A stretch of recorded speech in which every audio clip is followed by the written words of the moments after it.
When we come into this life, we come into these lives with two sets of parents, right? And these are the people for the next how many years of their life is supposed to care for you and support you and guide you and teach you to be the person you are going to be when you're older and you can want to live by yourself and go out into this world and experience your own experiences.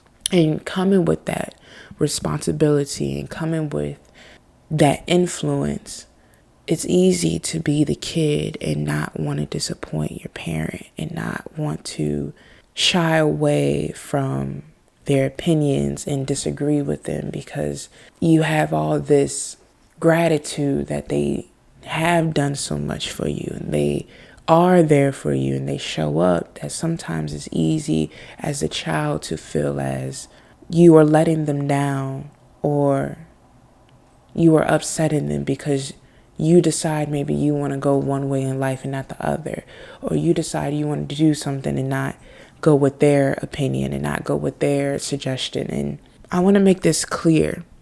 You are not a bad person and you are not less than because you didn't go with what your parent asked you to do, because you didn't want to choose one way and not the other.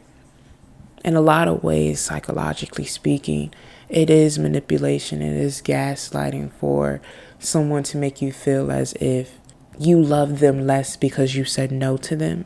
But in reality, and we all know it's when it comes to that parent to child relationship, it's different to talk about. It's hard to talk about because sometimes subconsciously in the back of your head, you're thinking, I want to give them everything they want because when the inevitable happens of when they're gone, I don't want to sit there and think about how we disagreed all the time. I don't want to sit there and think about how I didn't want to do this, but I did it for them.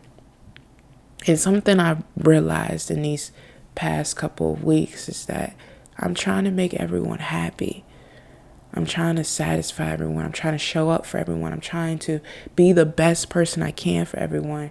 But what people don't realize is that at the end of the day, I'm the saddest person in the room.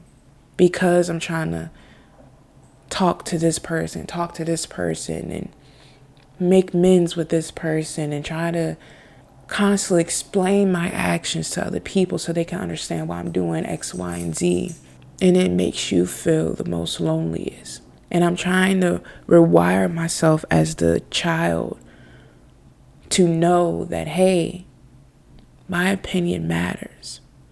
And even though your opinion matters too, and your opinion is everything to me, I cannot go through life never not saying no to you, never not disagreeing with you, because of the fear that if I do disagree with you, you're going to think that I don't care about you, or you're going to twist it into whatever you think you're going to twist it into.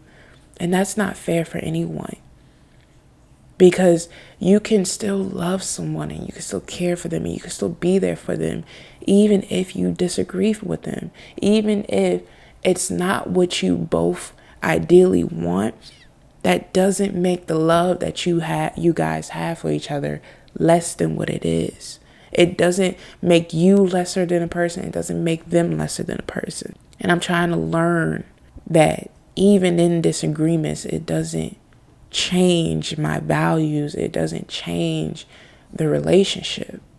I think it's perfect that we get certain people in our lifetimes where all we want to do is just make them proud and make them happy and do as much as we can for them, because at one time in their life they gave us the exact same amount of love and happiness and joy and gifts. But it's also important to check on yourself, to make sure you're doing good, to make sure you're being happy. Because if you're in a situation where you're trying to satisfy everyone, but every day you leave those people feeling empty, feeling alone, feeling even more lost, what's the point of fighting for something if you don't even have yourself? If the people that are around you can't see your actions of trying to satisfy them and be around them and understand them and being accommodating to them, then they are probably not people that you want in your corner. If you are constantly leaving situations feeling confused and understanding deep down in yourself that you don't want something or you don't agree with something, but you want to just choose it because it will make that person happy, that is no life to live. If we keep living our lives for others, then we will end up dying one day and never have lived for ourselves. And I think that it's better to learn now than when you're already up in age and there's decades of your life gone, decades of your life just missing because you sat there trying to satisfy each and every single person that walked into your life, but you never chose yourself first.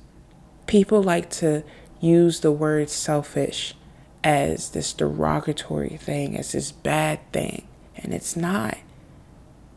It's good to choose yourself. It's good to see your worth. It's good to know that you are not a bad person because you disagree with people.